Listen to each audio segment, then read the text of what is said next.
நன்றி சொல்லவே உனக்கு என் மன்னவா வார்த்தை இல்லையே. தெய்வம் என்பதே எனக்கு நீ அல்லவா வேறு இல்லையே. நாற்புறமும் அலைகள் அடிக்க நீ ஒரு தீவென தனித்திருக்க.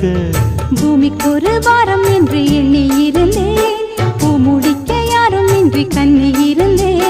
சொந்தமின்றி பந்தமின்றி நானும் இருந்தேன், பொட்டு ஒன்று தொட்டு வைத்து பூவை அடைந்தேன். நன்றி சொல்லவே உனக்கு என் மன்னவா வார்த்தை இல்லையே. தெய்வம் என்பதே எனக்கு